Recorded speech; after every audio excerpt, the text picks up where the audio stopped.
Inilah yang terjadi jika nyamuk sebesar sapi.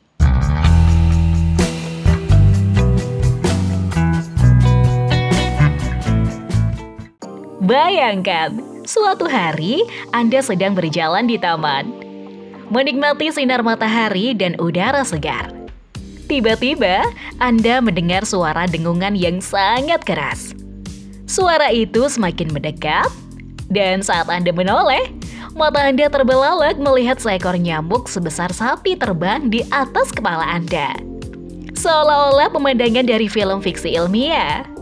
Namun, mari kita bayangkan kemungkinan yang terjadi jika skenario aneh ini menjadi kenyataan. Kekuatan dan kecepatan terbang. Nyamuk dalam ukuran normalnya adalah makhluk yang sangat ringan dan dapat terbang dengan cepat berkat sayapnya yang kecil dan cepat bergetar. Namun, jika nyamuk sebesar sapi, kita harus mempertimbangkan hukum-hukum fisika. Dengan ukuran tubuh yang jauh lebih besar, sayapnya pun harus jauh lebih besar untuk mendukung berat badannya. Ini berarti nyamuk raksasa ini akan membutuhkan lebih banyak energi untuk terbang. Kecepatan terbangnya mungkin akan jauh lebih lambat dibandingkan nyamuk kecil. Dan suara dengungan yang dihasilkan akan sangat keras, seperti suara helikopter. Kebutuhan makanan yang luar biasa. Nyamuk betina biasa membutuhkan darah untuk membantu perkembangan telurnya. Mereka biasanya menghisap darah dari manusia atau hewan kecil.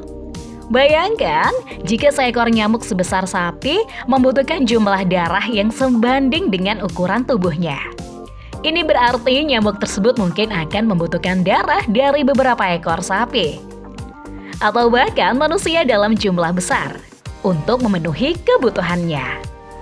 Dalam hal ini, nyamuk raksasa ini akan menjadi ancaman serius bagi populasi hewan dan manusia.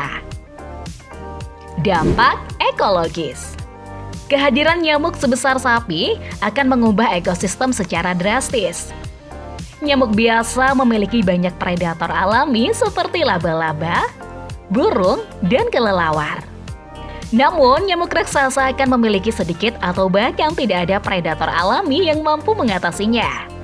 Ini bisa menyebabkan ketidakseimbangan ekosistem yang serius, di mana populasi nyamuk raksasa bisa tumbuh tanpa terkendali, mengancam spesies lain yang menjadi sumber makanannya. Penyebaran penyakit. Salah satu alasan utama mengapa nyamuk dianggap sebagai hama adalah karena mereka menyebarkan berbagai penyakit berbahaya seperti malaria, dengue, dan Zika. Jika nyamuk sebesar sapi, mereka bisa menyebarkan penyakit ini dalam skala yang jauh lebih besar dan lebih cepat. Dengan kemampuan untuk menghisap darah dalam jumlah besar dan terbang jarak jauh, nyamuk raksasa ini bisa membawa penyakit ke berbagai tempat dengan sangat efisien, menyebabkan epidemi yang lebih luas dan sulit dikendalikan. Reaksi manusia dan upaya pengendalian. Tidak diragukan lagi, manusia akan bereaksi dengan panik jika melihat nyamuk sebesar sapi. Pemerintah dan ilmuwan akan segera mencari cara untuk mengendalikan populasi nyamuk raksasa ini. Penggunaan pestisida dalam skala besar mungkin menjadi salah satu solusinya. Meskipun ini akan memiliki dampak negatif terhadap lingkungan. Selain itu, teknologi genetik mungkin akan digunakan untuk memodifikasi atau membasmi nyamuk raksasa ini.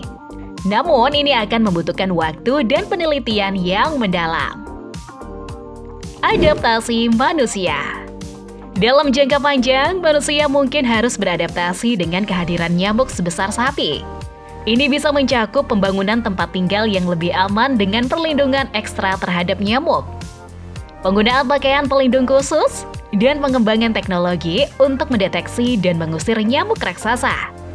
Selain itu, kampanye kesehatan untuk mencegah penyebaran penyakit yang dibawa oleh nyamuk akan menjadi prioritas utama. Skenario nyamuk sebesar sapi memang terdengar seperti imajinasi liar. Namun, ini mengingatkan kita akan kompleksitas dan keseimbangan ekosistem yang kita huni. Nyamuk mungkin makhluk kecil, tetapi mereka memainkan peran penting dalam lingkungan kita. Mengubah satu aspek dari ekosistem ini secara drastis, seperti ukuran nyamuk, dapat memiliki dampak yang luas dan tak terduga. Jadi, meskipun kemungkinan nyamuk sebesar sapi sangat kecil terjadi, skenario ini mengajarkan kita untuk menghargai dan melindungi keseimbangan alam yang ada. Dengan memahami bagaimana setiap makhluk, besar atau kecil, berkontribusi pada ekosistem, kita bisa lebih bijak dalam menjaga keberlanjutan dan kesehatan planet kita.